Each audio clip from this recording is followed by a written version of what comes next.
about Vicki. She is an optimist, loves people, and shows up in the world as, I'm going to yell, as a leader and servant leader based in Memphis, Tennessee.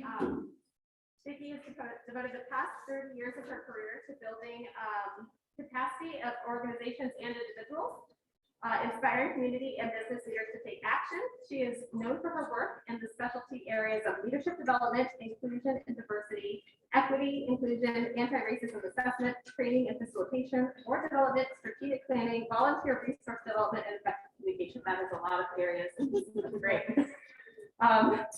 Her work spans dozens of corporate clients, nonprofits, and government organizations. She sits on numerous boards, including the National Diaper Bank, and is a regular trainer at community and leadership organizations such as United Way and the Association of Junior Leagues International. Yay, we are very excited to have you here.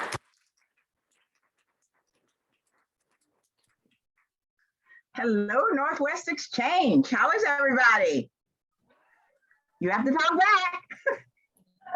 back.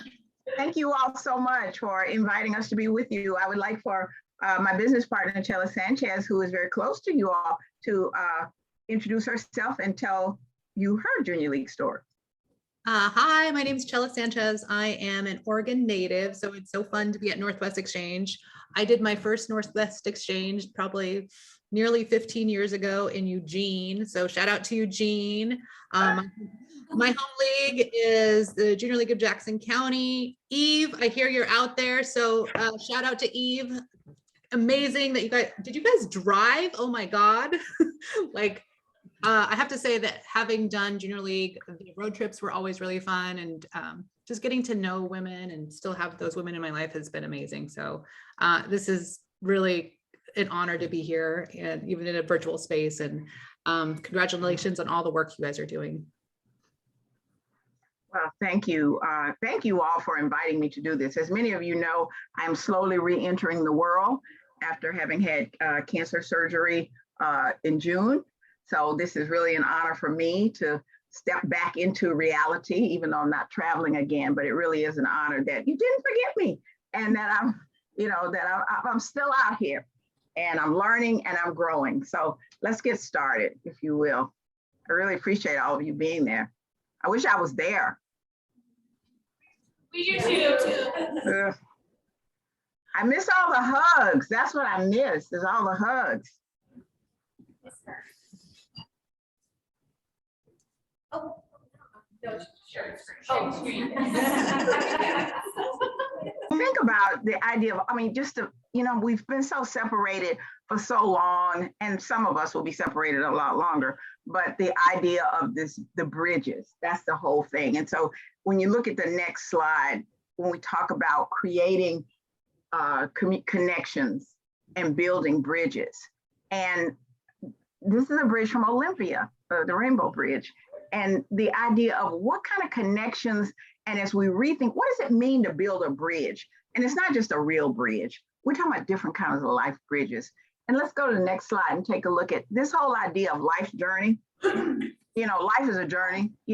Why travel this road? Because it's worth the trip.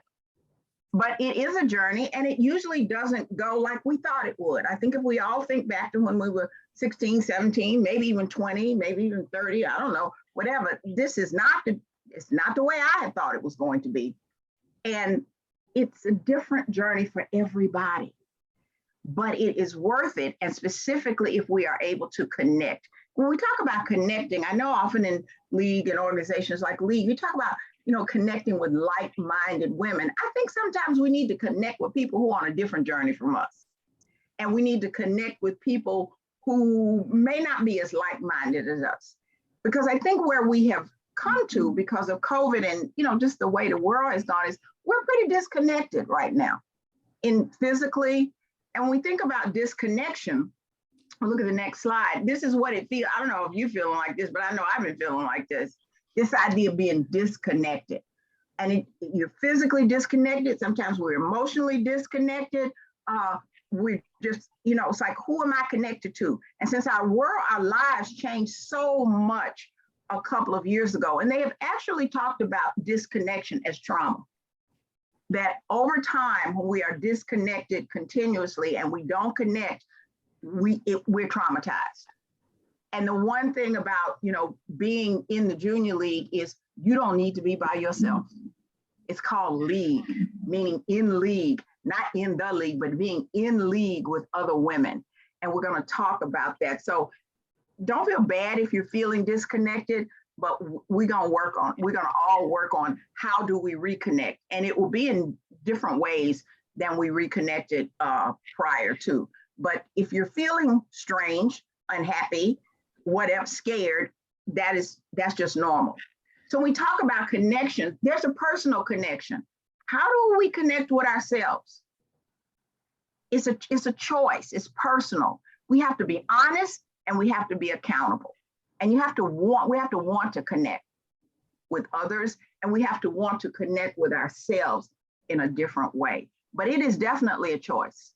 And again, we need to be honest about how we connect and about who we are and who we want to be and how we go forward. And we have to hold ourselves accountable. Let's keep going. So I like this picture of the Edmund Pettus Bridge in Alabama, because as most of you know, this is the bridge that was a turning point in the civil rights movement, as John Lewis and many demonstrators tried to cross that bridge the first time and were turned back. I had the opportunity to actually stand on that bridge a few years ago when I was in Selma doing some training. And it was one of my it was one of those moments that I'll never forget. And so we think about crossing a bridge. And sometimes you don't make it across the first time. Then we have to build some bridges. And sometimes we got to rebuild some bridges. And sometimes we have to strengthen some bridges. It's not like we just go skipping across the bridge, like we thought we would. Sometimes we have to actually build some bridges. We got to build them. There's not a lot there. And you say, what do I use? And we're going to talk about that. Some bridges in our lives, we need to rebuild. We need to reconnect with people. We need to reconnect with ourselves. We need to reconnect with organizations. And some bridges need to be strengthened. And what do we do? And so I think the one thing when we talk about connections is, am I trying to cross a bridge?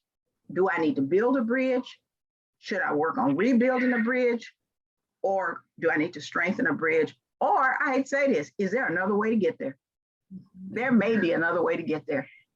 And so I just offer the Edmund Pettus Bridge to you, because the first time the civil rights demonstrators tried to cross the bridge, they didn't make it. They didn't make it. They were turned back. And then the second time they made it across. And so this bridge is very symbolic for everyone, not just for people of color, but for everyone, as resilience and tenacity. And this bridge, still stands. And it's such an iconic bridge, I think, for all of us, that says you don't give up. No matter how crazy it gets, you keep trying. Let's keep going. So we talk about leaders building bridges. So we're talking about leaders because the league is about developing women leaders. So first of all, we're going to talk about connecting with the league and connecting with other women and connecting with your community and connecting with yourself. And so the idea of all of you joined Junior League for a reason. Now, you may have joined for a reason that you realize that you're in for another reason. It may not be what you thought it was going to be. It may be more than you thought it was going to be. It may be different than you thought it was going to be. But the idea of how important it is to your development to stay connected with this movement called the Junior League. And I call it a movement because it is a women's movement. And you say, well, wait a minute, I thought I joined the league to help the community. When we look at your mission, you're women on a mission. Let's look at this mission. And y'all know how I love to talk about the mission. Those of you who've worked with me before, this is about women who are committed to promoting volunteerism. You are in the league and you are in that room today because you want to be. Nobody made you come there. You are developing and growing. I hope that we are all different people than we were 2 years ago. And I hope we will continue to grow and develop, and that the league is all about developing your potential. You say, well, wait a minute, I thought it was about the community. It is, but we are 51% of all communities. And the only way the communities are going to grow is if that women grow. And if that we learn about ourselves, that we learn about community issues, that we learn about leadership, and that we learn about all kinds of things. And then it says through the effective action. That's why we're Zooming. We're doing things that we never did before. It would not be effective to do things the way we used to do them, even 5 years ago. And I love the way leagues have been on this journey, if you will, of saying, how can we do things differently? There was nothing wrong with what was going on before. And I know I'm so happy to see that you have a sustaining track today, and shout out to all the sustaining members. And the idea is there was nothing wrong with what was going on 100 years ago or 50 years ago or 20 years ago, even 10 years ago. It's just that we have to grow, learn, evolve, change, and develop. And that is about being effective. And then this idea that every woman in the junior league is a leader. Every woman. Well, I'm not on the board. This is a leadership organization. And every woman is a community leader. And however you define that, whether you define that in your home, whether you define that in the outside workplace, whether you define it in government, however you define it, you are a community leader. And you are there and through all of your experiences and most of what you learn from each other. I think most of us who are trainers or speakers or whatever you call us, we know you learn so much more from each other than you learn from us. And the idea of doing it voluntarily. I'm so glad that in 2022, people can't make grown women do nothing. You know, I'm just so glad. I'm so glad that's over. I wouldn't want anybody to make me do nothing. And I don't think you do either. And so the idea that you are voluntarily in this organization, that is not just a verb, you know, it's not that you're volunteering. You are in this organization because you see value in it for you. And that's okay to talk about that. And educational is we got to learn something. We all got to learn something. And we have to share what we know. That's the beauty of coming in contact with other people, is that I share what I know, you share what you know, and I have as much to learn. You know, now we got 5 generations of women in junior leagues. We got World War II women, we got boomers, we got Xers, we got Ys, and we have some Zs. The Zs were born in starting with 96. And the idea is that seeing this mission and saying, this is an opportunity for me to learn, and that I have as much to learn as a boomer from a Generation Z woman as she has to learn from me.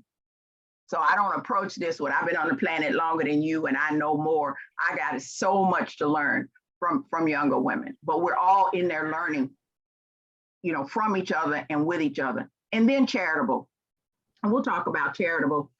The charitable is not merely your development work or your fund development, your fundraising. This is charity in spirit. And we have to be charitable to each other. You say, well, what the heck does that mean? That means we got to give each other grace. And we got to be okay with whatever. First of all, we have to be charitable to ourselves and not hold ourselves to some standards that were, you know, pre-COVID, or some of us still holding ourselves to standards that were set when we were 12 years old and all that. First of all, we have to be charitable to ourselves and give ourselves grace.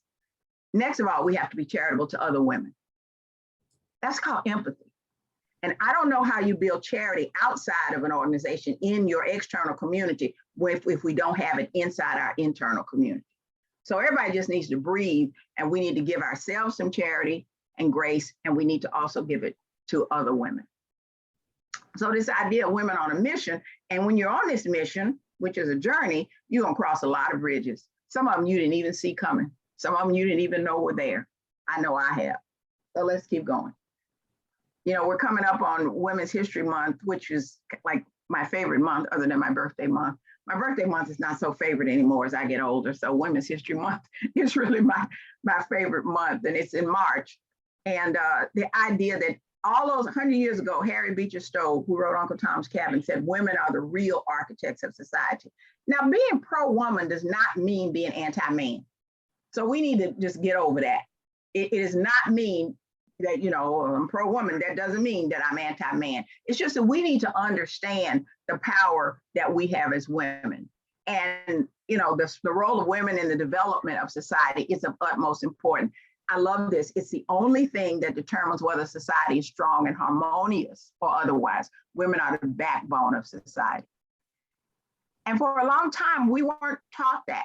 You know, a lot of people were the whole women second-class citizens and all that, but the power that women hold, and this is not about having some big fancy job or whatever, it's just the idea that we are really important and the development of women. And if you didn't believe that, you wouldn't be in junior league. because you're there for your own development, and you're there to help other women develop, and you're there to help, be a change agent in the world. And it's okay to toot your own horn and say, hey, I got a role in this society. I got a role in this community. I have an important role. And we want strong and harmonious communities. And we want strong and harmonious leagues.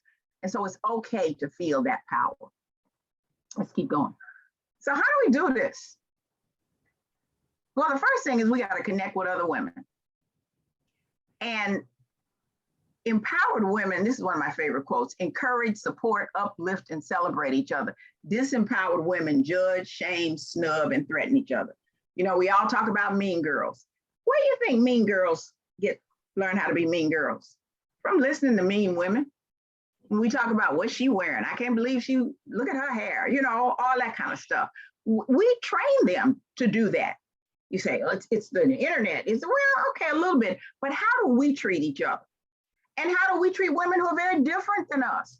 I may not understand your life choices. I may not understand who you are, where you come from, what you do, but I need to make sure that I encourage you to be yourself, not a clone of me.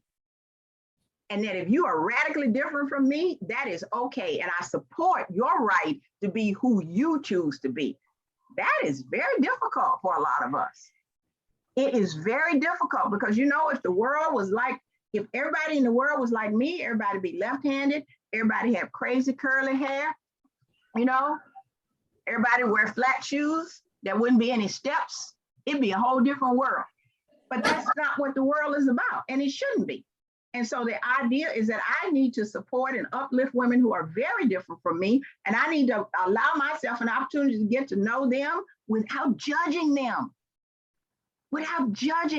And now, well, I had to do this. I don't understand why she doesn't have to do this. And why did she choose to do that? Hey, sing the Frozen song and let all that stuff go. We just need to let it go. And the idea that we encourage, support, uplift, and celebrate each other. And this is a funny quote. I've never had to unscrew another woman's light bulb in order to shine. But we just light up the world together. So we don't need to undo each other. And we also don't need to compare ourselves or each other to what we did 2 years ago or 3 years ago. Somebody says, oh, well, you were so active last year. Well, that was last year. And some of us go nuts trying to continue to do what we did. And then we just burn out. And then we slink away.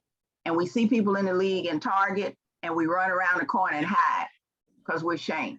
We don't need to be shamed. That's why people ghost the league. Not because they're mad, because they couldn't do what they did last year, versus saying, you know what, I can't do what I did last year.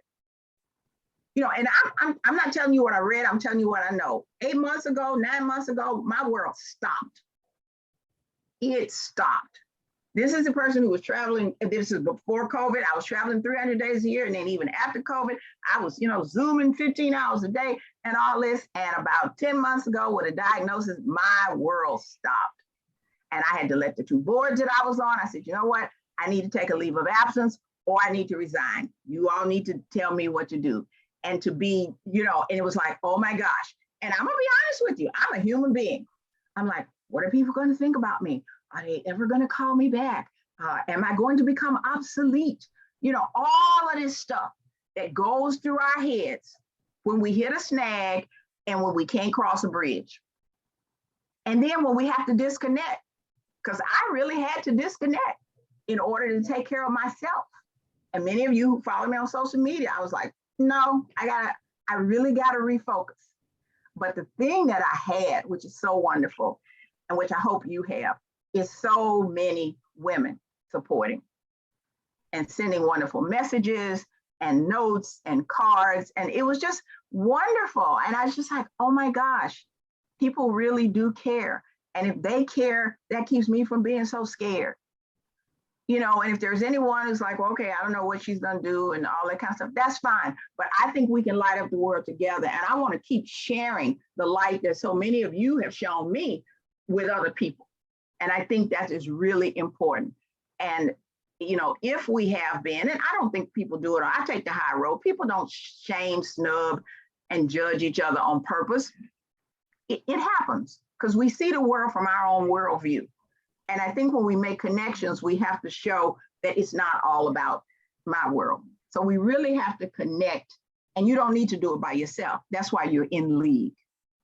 That's why I'm so glad you're all there together, but feel the connections of the whole 100,000 women, you know, all over the world, in fact, and feel that connection.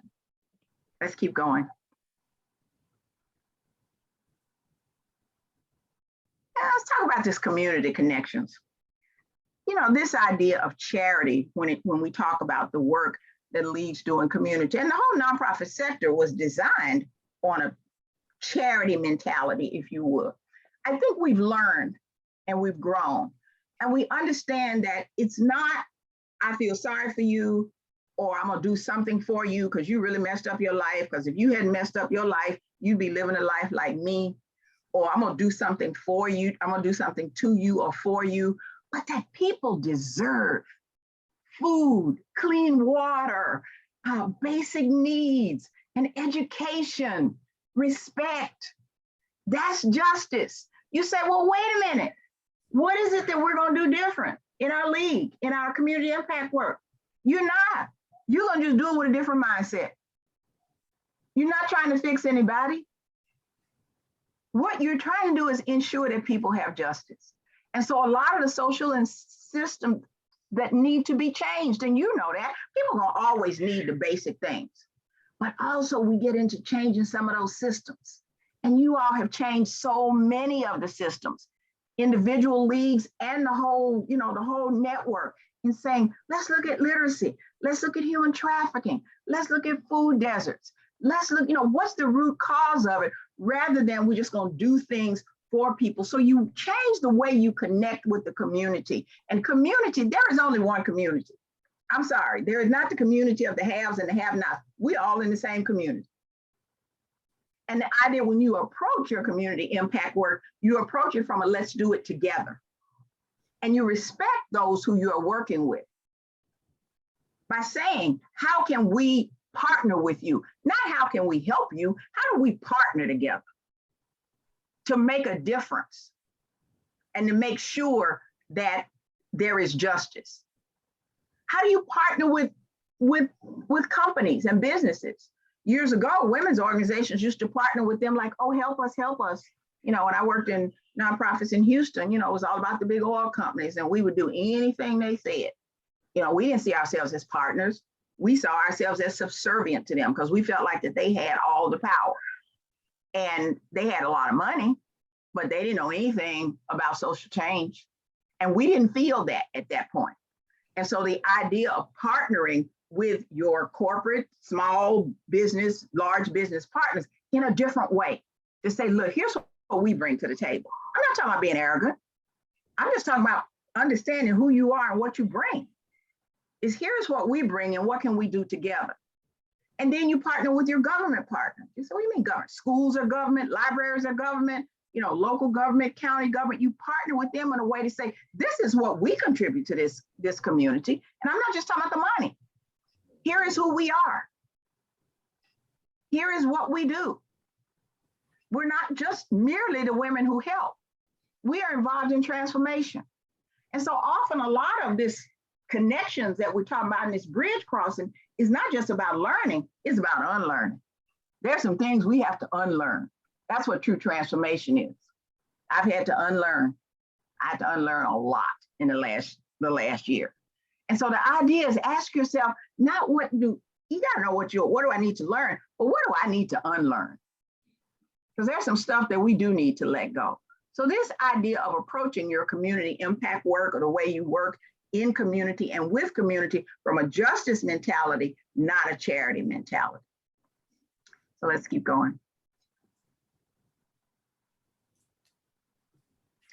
It starts with us. You say, well, what do you mean? I'm out here, you know, doing my work in the community. We got to get to know ourselves first. We got to do our own work. And that work never stops. So you want to build deeper connections. We talked about connecting with the league. And again, don't feel like you have to do what you did last year or 2 years ago. Every year we're different. And sometimes every day we're different.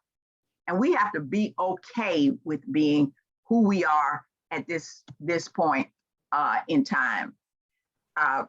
Some of you have heard this before. It says, it doesn't matter who you used to be.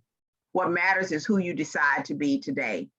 You're not your mistakes. You're not your mishaps. You're not your past. You're not your wounds. You can decide differently today and at every moment. Remember that you are offered a new opportunity with each breath to think, choose, decide, and act differently in a way that supports you in being all that you are capable of being at this time. You are not less than, you are enough. And I think it's so important that we all feel like we are enough and we stop comparing ourselves to our other selves or to somebody who told us who we needed to be. So how do we do this? How do we start this connection with ourselves? First of all, we got to have a reality check. And sometimes we don't like what we see. You know, the whole idea of who am I today, not who was I 2 years ago, 3 years ago, yesterday. We got to have a reality check. You know, this idea of conflict is we don't know who we are. We're disconnected from our experience and we're living out our heads, not of our hearts. You know, this idea of who am I today? And I got to be okay with who I am today. And you have to be okay with who you are today. And we need to stop comparing ourselves to our former selves. That was a self for a time that has passed. And that's okay. So we need to take a long look in the mirror and decide, you know, what is the reality of each of your situations today? What is that reality? And you do it with no shame, no blame, no harm, no foul.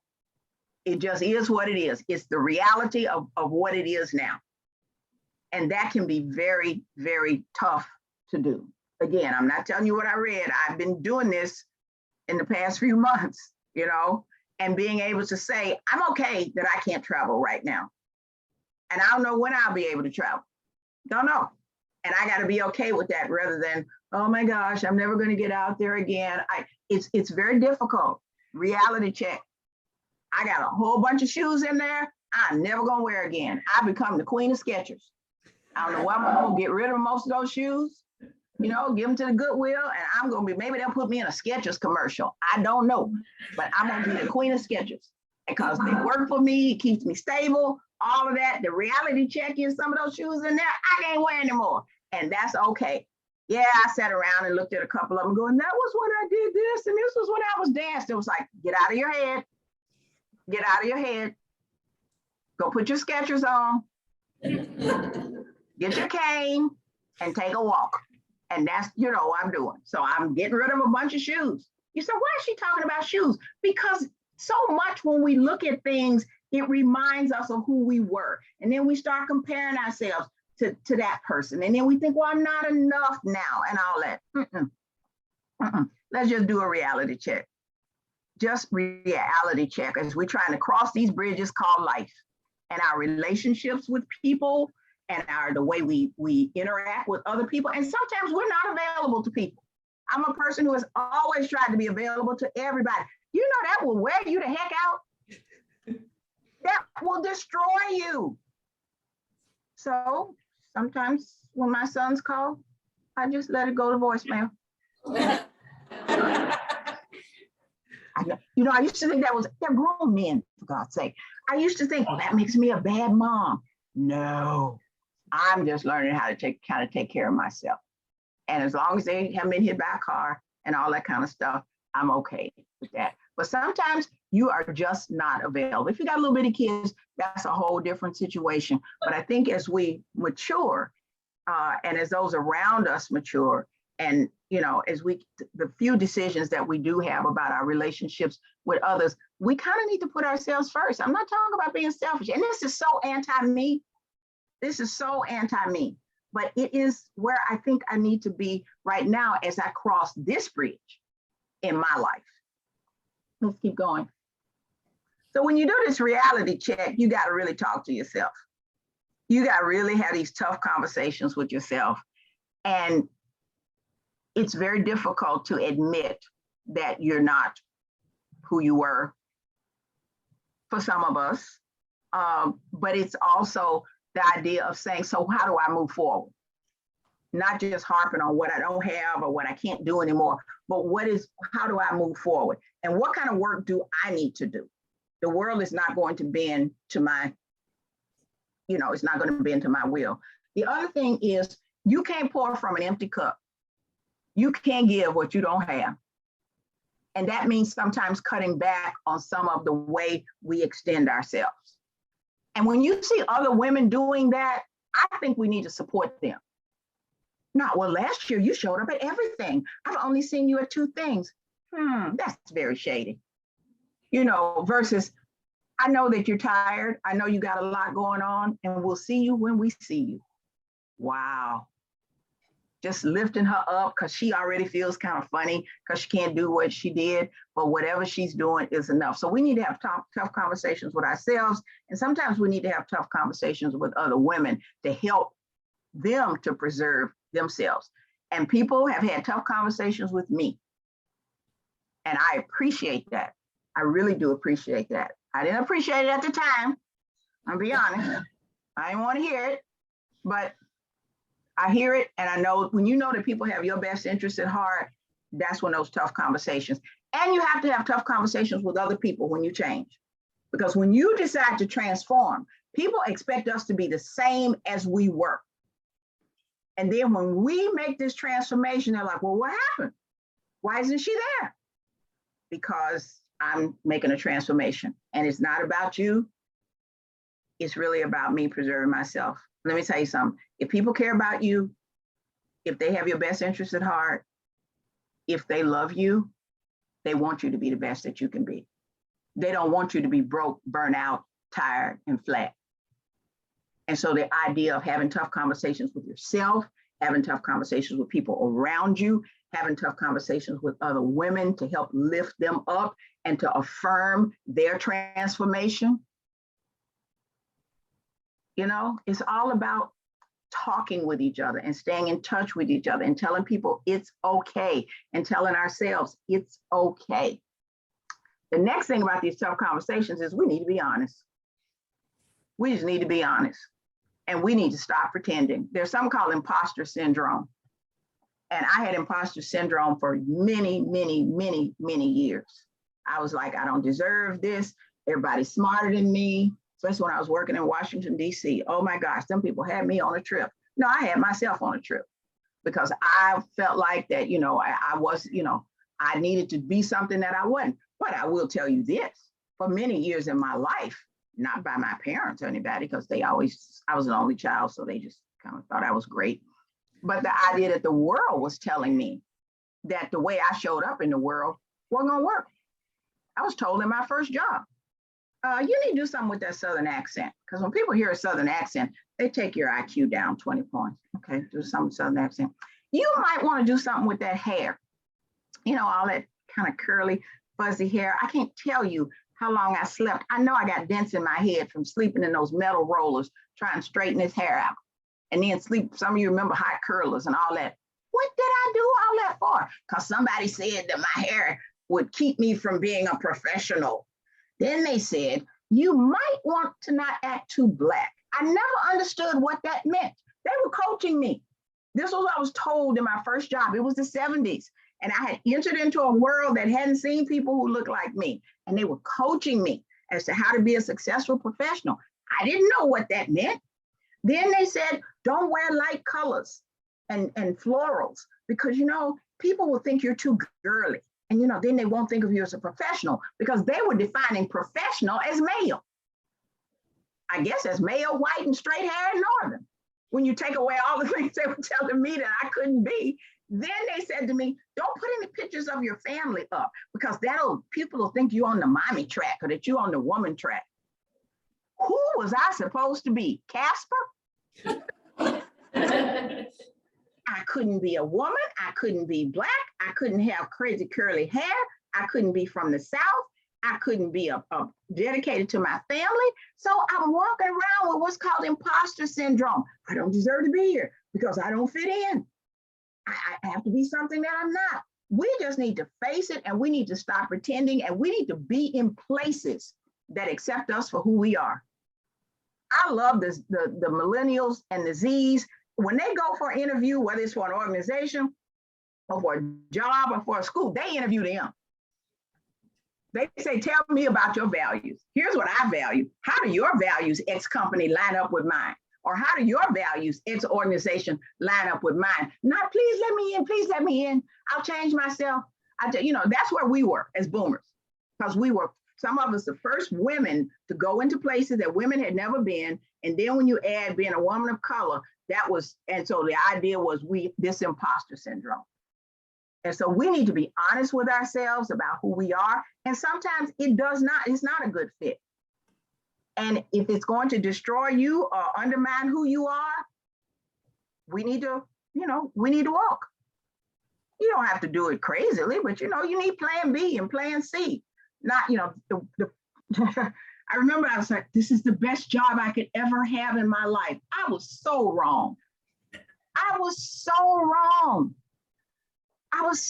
trying to take care of my mom. I was trying to take care of my kids. I was traveling. And then all of a sudden the name that will not be spoken, like Voldemort, decide he wants a divorce out of the blue. It's like, excuse me, I'm real busy. I don't have time for all of this. I'm really busy. I don't know what it is. We're in a different place. And whatever it was that was on my desk the day that I snapped, it must still be there, because that was 1998. And yeah, I snapped. I went into a psychiatric hospital for 30 days, and it was the best thing that I had ever done. The man said to me, you got PTSD. We thought of PTSD back then. I said, I've never been in a war. He said, your life is a war. I was like, yeah, it is. And after that, I decided that I was going to be me, and that I needed to be me. And I didn't have to keep pretending that I was something that I wasn't. And I didn't need to walk around and be afraid that I wasn't measuring up. I'm always going to do the best I can. Don't get me wrong. But the idea of just facing who I am and what I am capable of and being okay with it and being honest with myself. And yeah, I need to improve some things. I need to change some things, but we got to let go of that imposter syndrome. Years ago, this was many years ago, I went to a junior league meeting, and a woman called me the next day, and she said, I was speaking, and she called and she said, you're in town, you'd like to have coffee? And I said, sure. I take free coffee on the road from wherever I could get it. And she said, I didn't come to the meeting last night. And I said, oh, I'm sorry. And she said, I was coming from, I think somewhere with her kid. She said, and I wasn't dressed properly. And I said, what? You should just come as you are. She said, oh no, I would never do that. I said, you need to come as you are. You need to be okay. Nobody really cares. And she said, I don't know. I said, well, then if they do, then that's a bigger problem. That's their problem. That's not your problem. That's their problem. So we need to be honest with ourselves, and we need to stop having imposter syndrome. Just be who you are. We were each individually and beautifully made to be here, and we are who we are. And we need to face it and be okay with it. Let's keep going. We also need to be honest with other people. We need to be honest with people about things that have happened. I'm not saying that we disrespect anybody, but we need to be honest with people. Sometimes some of us let everything just slide, and we need to have this tough conversations with other people. And then how do we talk to ourselves? How do we talk to ourselves? Ugh. On a bad day, it's like, oh my gosh, you're an old lady who has cancer, who's now walking with a cane and who can't hardly leave the house because she's scared she's gonna get COVID, and she'll probably never work again. On a good day, I'm queen of the universe. Most days I'm somewhere in between. The idea is, how do we talk to ourselves? And are we beating up on ourselves? Are we acknowledging what we've done, what we've accomplished? And as someone once said, as long as you're doing the best you can at that time, that's the best you can offer. And when that's not enough, that's not on you. And yes, sometimes we need to step back from some things, and we need to step back saying, I'm doing this for myself, or I'm doing this for my family, or I'm doing this because this is what I choose to do. Not I can't. A lot of self-talk is I can't. It should be I choose. I choose, not I can't. Going back to the shoes. It's not that I can't wear those shoes. I can't. But I choose not to wear those shoes. I'm choosing to wear those Skechers because I don't want to fall down. You know, but I can go around going, I can't wear those shoes anymore. And it's true, but I'm choosing. It is a choice. So the self-talk is, these are my choices. And I'm doing them for myself. And then we talk to ourselves about other people. Why am I judging this other people? What this other person? Why am I being so hard on them? That's about me. That's not about her, or that's not about him. So sometimes we got to put ourselves in check.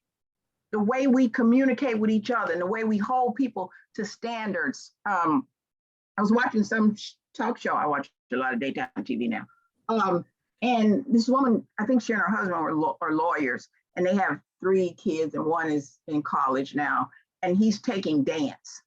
And she said, well, we thought we'd at least get a lawyer or a doctor out of it, and we're paying all this money for him to take interpretive dance. And I'm like, I hope that kid is in therapy, you know, because they had all of these hopes. And I'm not saying that as parents, we don't have hopes, but our kids have to be who they are, just like we had to be who we were.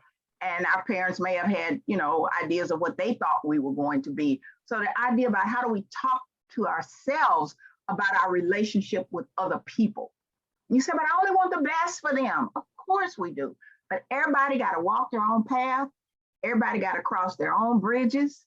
Everybody got to go on their own journey. And that is so hard when you love somebody. It is so hard when you care about somebody. Sometimes it's so hard when you care about an organization. But the idea is, how do we talk to ourselves, about other people, about the world? You know, the older I get, I keep saying the world is not designed for me. The world is designed for other people. And then I say, you know what? I got a place in this world. I still got something to do. If I didn't have something to contribute, I wouldn't still be here. But yeah, you know, Jill's gonna show you a QR code coming up. I don't do QR codes. I said that to her. I don't do QR codes. And she goes, that's okay. That's okay. They'll get it. I'm like, fine. Now, I'm not sitting here thinking, you're an old stupid lady. You don't do QR codes. I'll have a way to get into this stuff. But the idea is, how do I talk to myself about, you know, myself, other people? I live in Memphis.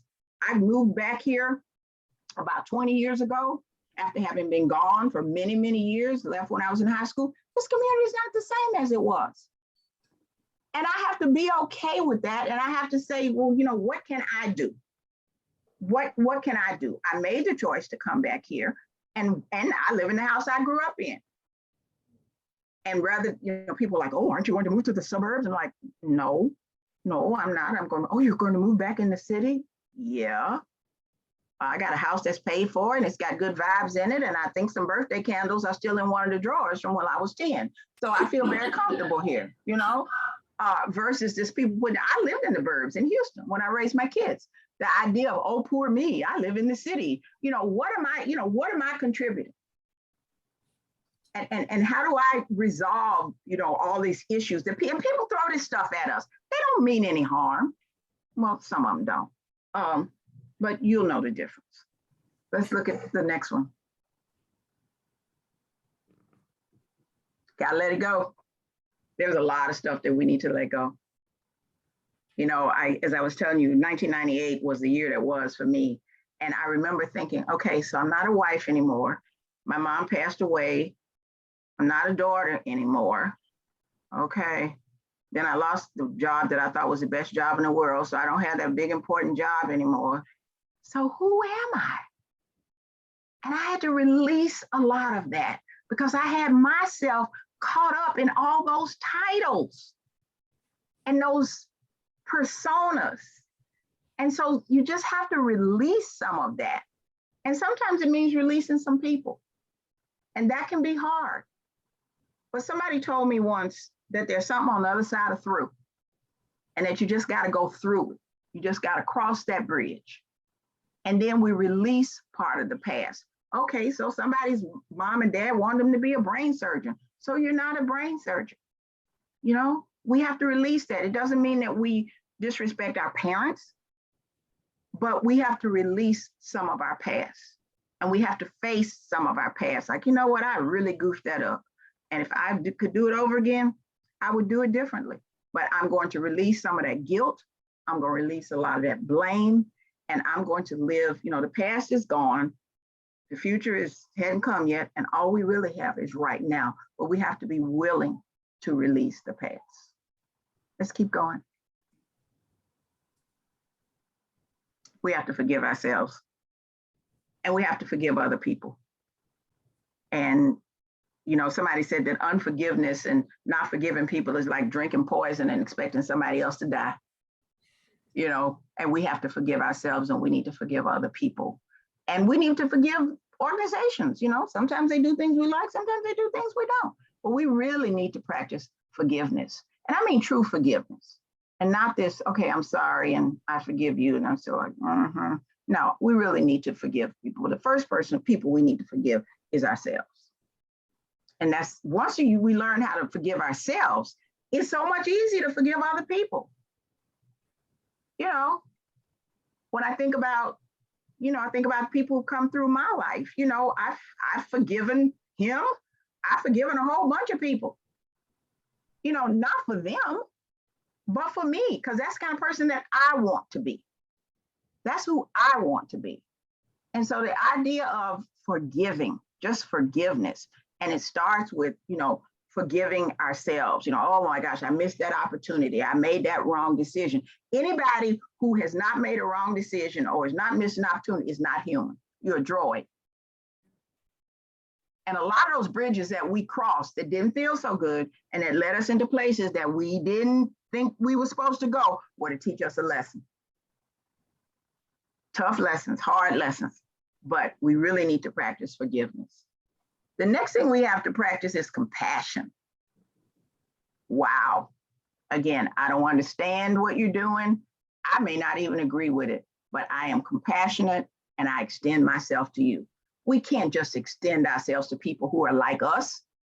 Well, I'm just going to be nice to the people who are just like me. No, we need to have compassion for people. Oh my gosh, I can't believe, you don't do this, you don't do that. I did that, I did this, I do that. Why can't you do it? Because we're all different. And it is very difficult to have compassion for people who are very different than us. Because for whatever reason, we love to hold people to our standards. I have a friend who used to travel once a month. This was, again, pre-COVID. And he would always complain, oh my gosh, I got to travel once a month. And at that time, I was traveling probably 25 days a year. And, sometimes, and I had to put myself in check. I would say, what do you mean traveling once a month is so hard? I travel 25 days a year. That wasn't me being a compassionate friend. That was me doing the one-up. Versus saying, I hope your trip goes well. I know this makes you anxious, and I hope it's going to go fine. Versus, you getting all out of short because you travel once a month. And then talk about how many times I'm traveling, how many airplanes I've been on. Don't nobody want to hear that.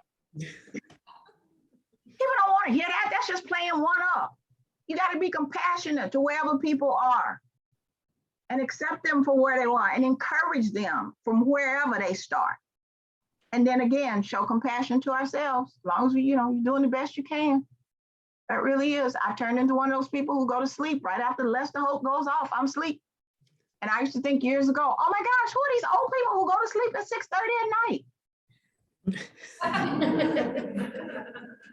So I don't talk about the old people who go to sleep. Well, first of all, I'm asleep. I can't talk about them, but the idea of learning compassion, oh my gosh, for other people and people with, well, people used to say this to my mother, you only have one child. We got 5, And then my mother would say things like, but you don't know her. But the idea that people who have more than one child and women, we are so hard on each other. Comparing, you only have one child. I have 5 children, and blah, blah, blah. I used to hear that kind of stuff. And I was like, I didn't understand it, but it's snarky. Or people saying, so when are you going to get married? When are you going to have children? Everybody's life don't look like my life. Everybody's life don't look like your life. I think every woman ought to be able to choose what her life looks like. And it does not have to mirror mine, and mine does not have to mirror hers. And that I just have compassion for whatever it is she's dealing with. or whatever choices that she makes. I'm okay with it. And then behind compassion, we got to have resilience. Bad stuff happens to good people. It really does. And we just got to keep bouncing back. But we have to bounce back slow. This is what I've learned in the past 8 months. It is not fast. It is slow. It is snail pace. And you don't go from 1 to 100.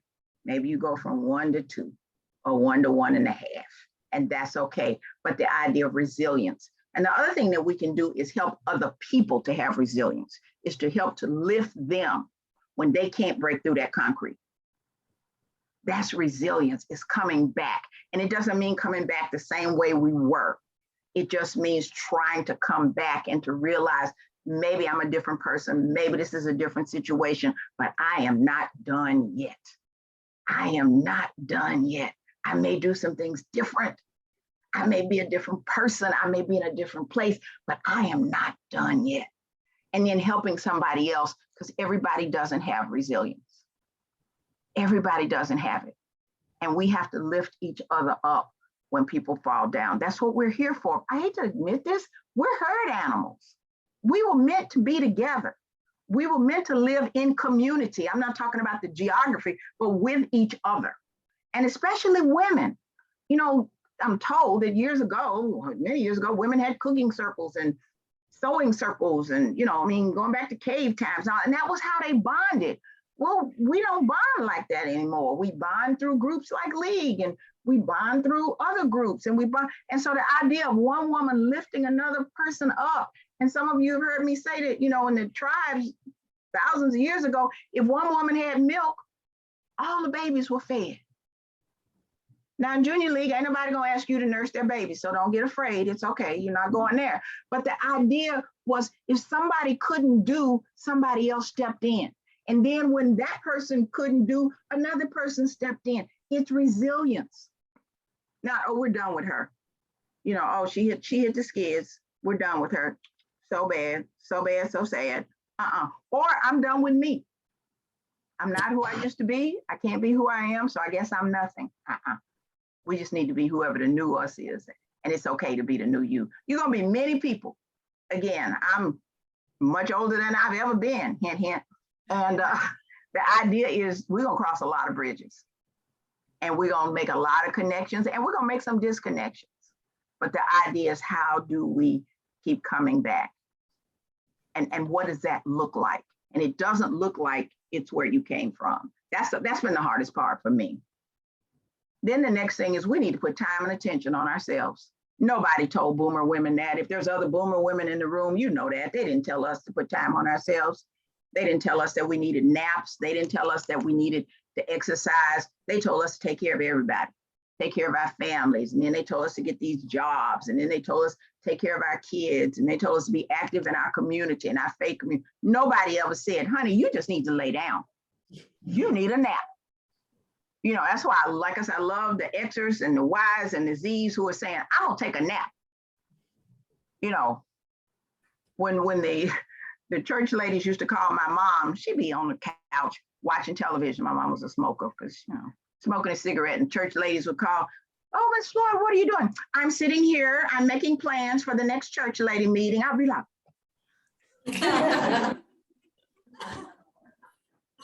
yes, I'm sitting here, and yes, I've just finished reading my scripture, and because she was always the secretary, and I'm working on the minutes. So she wouldn't dare tell anybody that she wasn't doing anything, because that was like a no-no. And I think a lot of us boomers got that. You don't tell people that you're not doing anything. Look at how we all schedule ourselves. Unless you are a lawyer, why are you scheduling yourself every 6 minutes? What is that about? And now that, there's one thing that COVID has taught us, it takes more time to do everything. This idea, we say, I'm gonna run to CVS, I'm gonna run to Target. You can run there, but the line is gonna be long or whatever. This idea, we need to spend time on ourselves. We need to pay attention to what's going on with our bodies. We need to pay attention to what's going on with our mental health, and we need to pay attention to our energy level.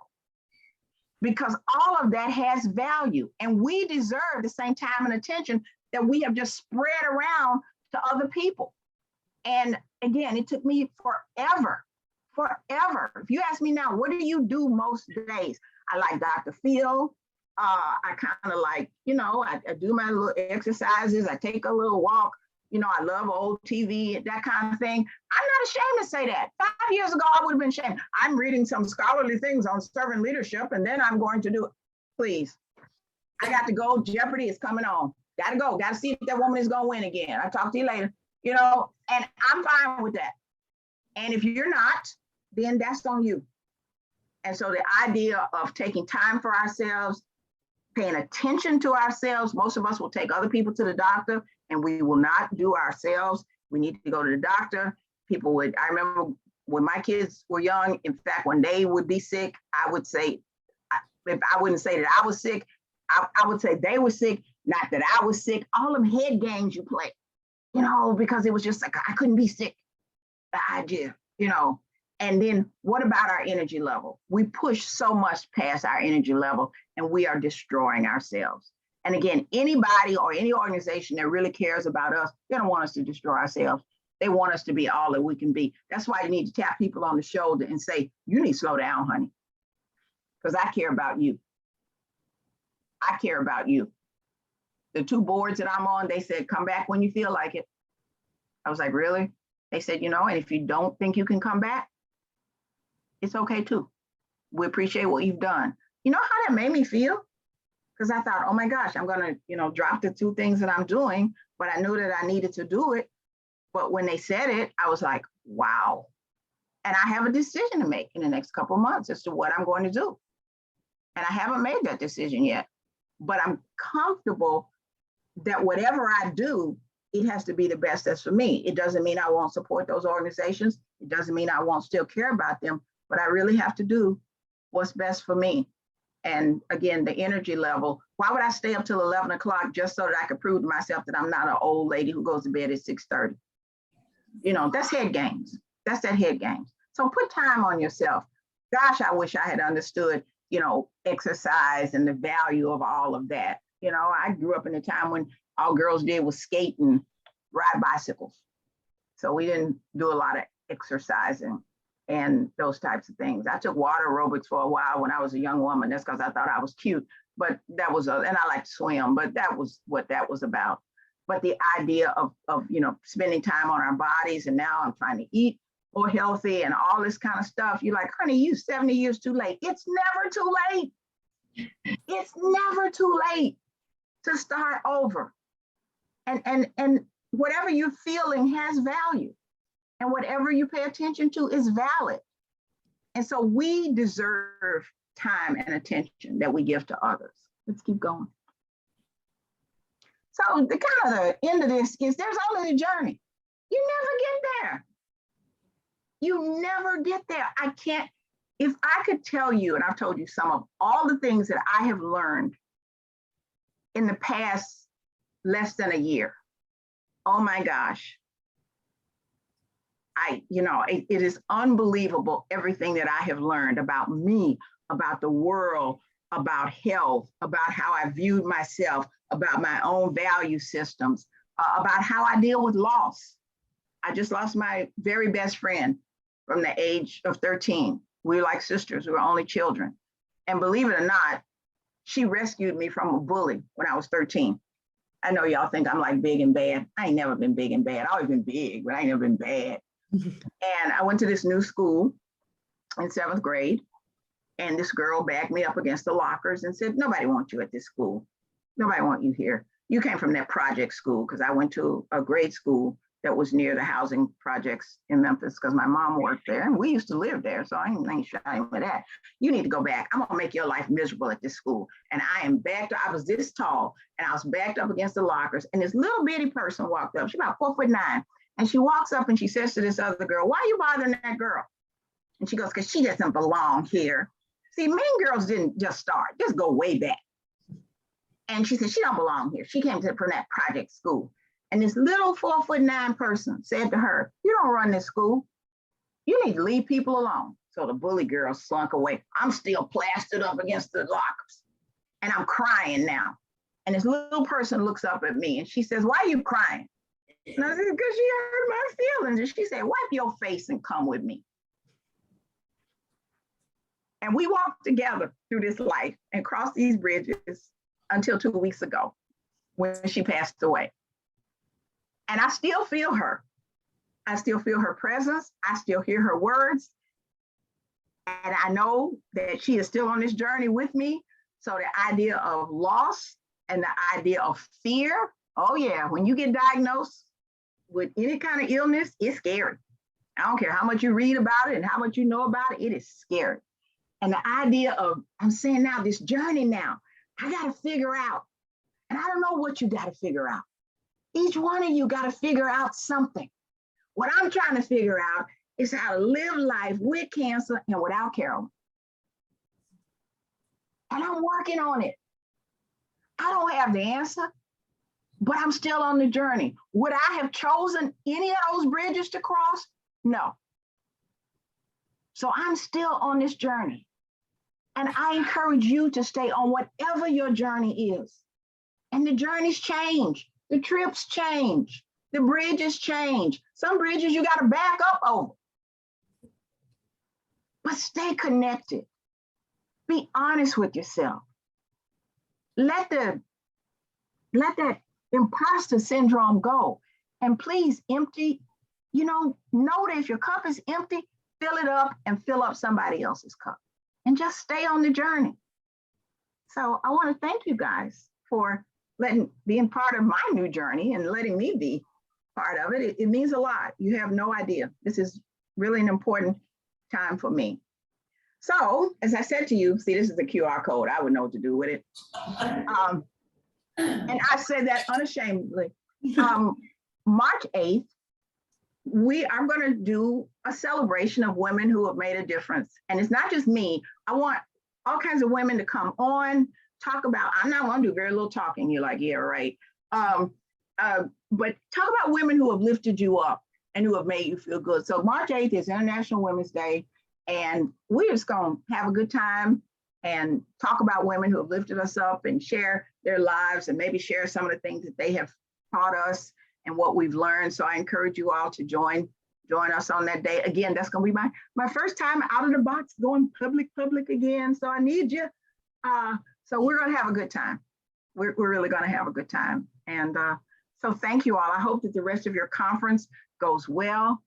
I'm sure it will. I'm sorry I'm not there. I would love to be there with you dancing and drinking wine. I'd be in my Skechers, and all that. And the idea of the connectors are people with a special gift for bringing the world together. And that's who you are. So connect with yourself, connect with the league, connect with your community, connect with other women, stay in the game. Don't be afraid to cross those bridges. Some of those bridges look so long and they're so scary, but you just keep on stepping and you realize that you're not walking by yourself. You're walking with somebody else. And then when you look up, somebody else is walking with you. And that's how we get across these bridges. And that's how we make it through this journey called life. So thank you all. And I hope to see you on March 8th. Enjoy the rest of your conference. And somebody lift a glass for me tonight, please. Thank you all so much.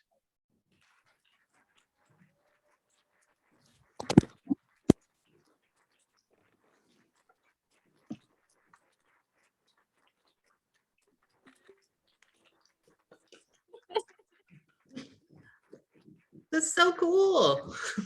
Thank